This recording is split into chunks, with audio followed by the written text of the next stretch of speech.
আমাদের চাকরি না পাওয়া বেকার যুবকদেরকে পেটের টানে তাদের যে রুটি রুজির সংগ্রাম তারা করছেন,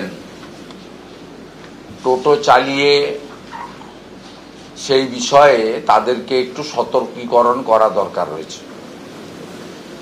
প্রথমত, এই রাজ্যে বেকারত্বের অবস্থা সম্পর্কে নতুন করে কিছু বলার নেই।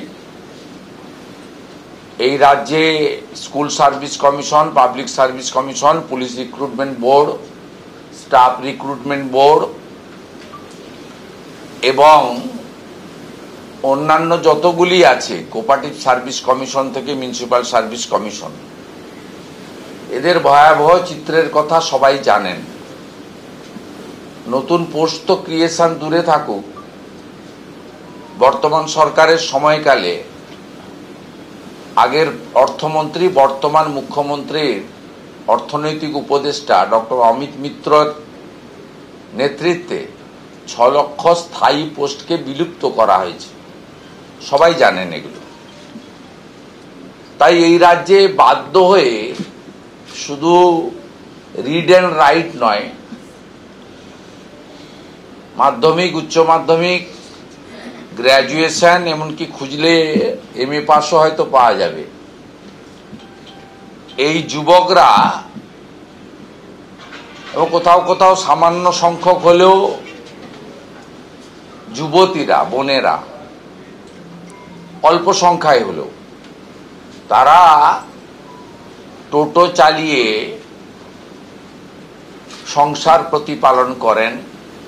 আমাদের রাজ্যে সাধারণত পাহাড়ি এলাকা ছাড়া প্রায় 9-10 মাস বর্ষা এবং ঘর্মাক্ত পরিবেশ থাকে।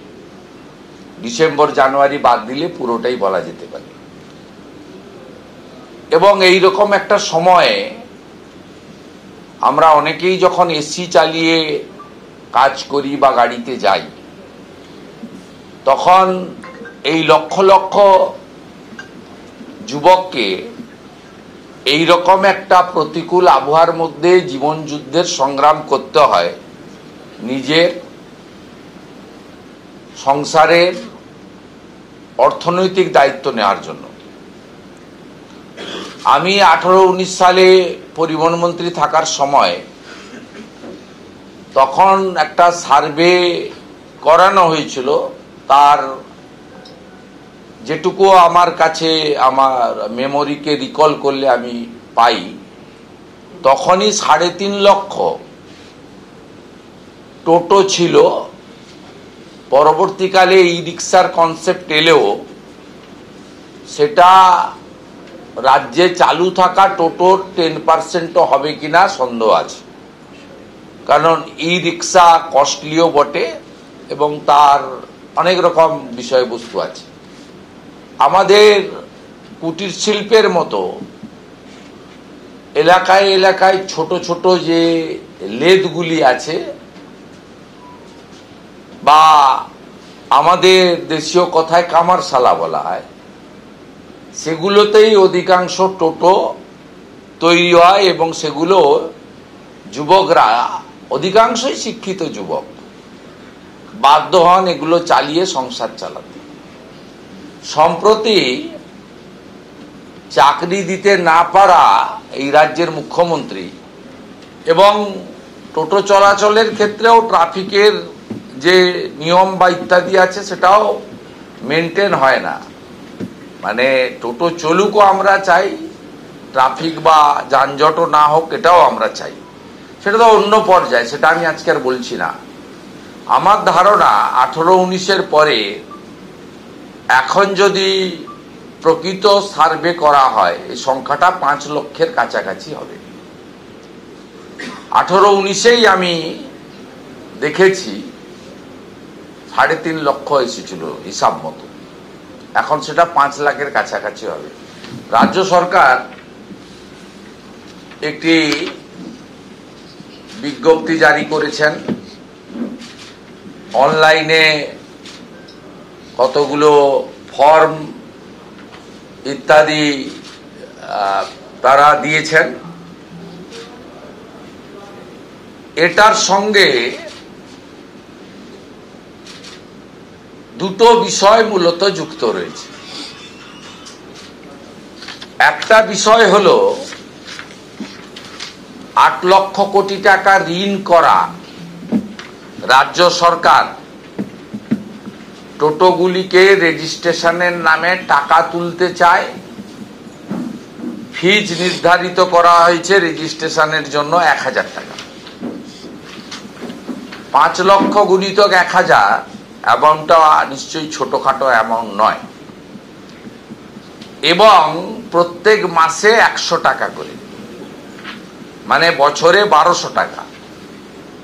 এই দেউলিয়া সরকার 5 লক্ষ গুণিতক 1200, এটাও অ্যামাউন্টটা খুব ছোটখাটো নয়। এই পথে ডিয়ার লটারি, মার্টিন লটারি, যাকে ভাইপো লটারি বলা হয়, তার সেল কমে গেছে। ইডি সিবিআই এর গুঁতোতে চিটফান্ড বন্ধ হয়ে গেছে।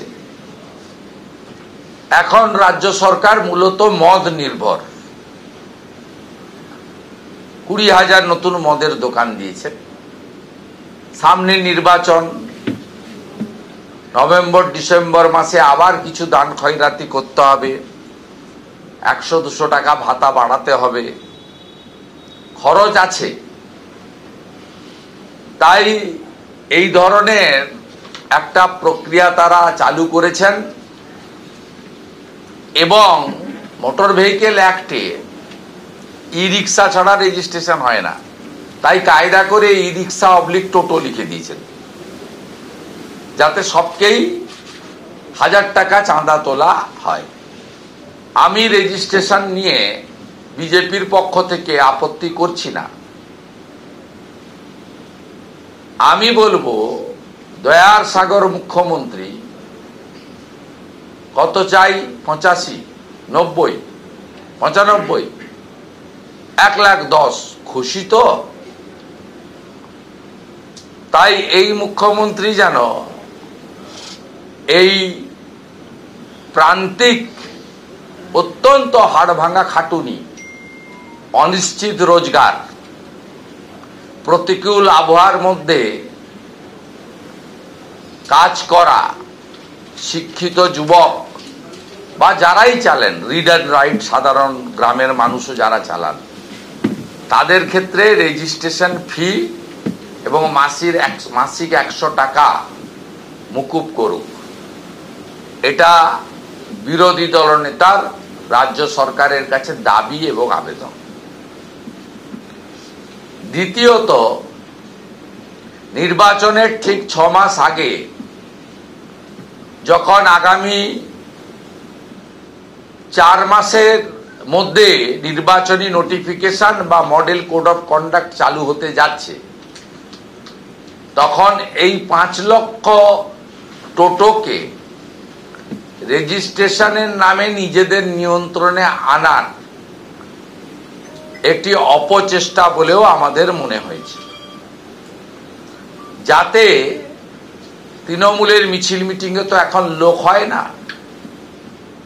আজকে মুখ্যমন্ত্রীর সুকিয়া যাওয়ার পথে গাড়ি থেকে না নেমে মিরিকে যাওয়াতে দেখেছেন রাস্তার পাশে বা ওই এলাকায় কোনো লোক ছিল না, সম্পূর্ণভাবে পাহাড় উপেক্ষা করেছে মুখ্যমন্ত্রী।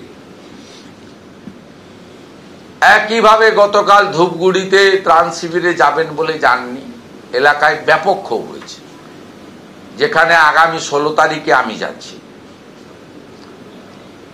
তাই এই মিছিল মিটিংয়ে যাতে টোটো চালানো যুবকরা, ছেলেপেলেরা যুক্ত হয়,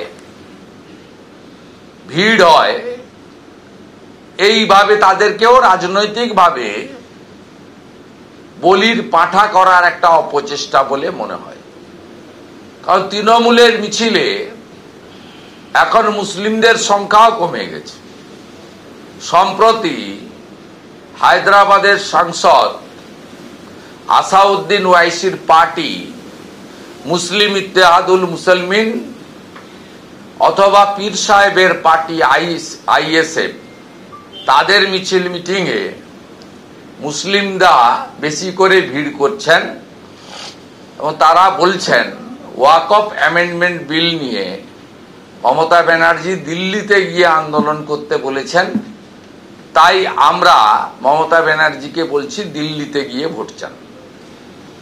তাই এই টোটোর ছেলেপেলেদের জোর করে মিছিলে মিটিংয়ে এই রেজিস্ট্রেশনের খুঁড়োর কল দেখিয়ে আনার অপচেষ্টা বলে আমরা রাজনৈতিকভাবে মনে করি। আমি সমগ্র টোটো চালান যারা, অনেকের নিজের টোটো আছে, অনেকে আবার সেই জোরদার জমিদার যে প্রথা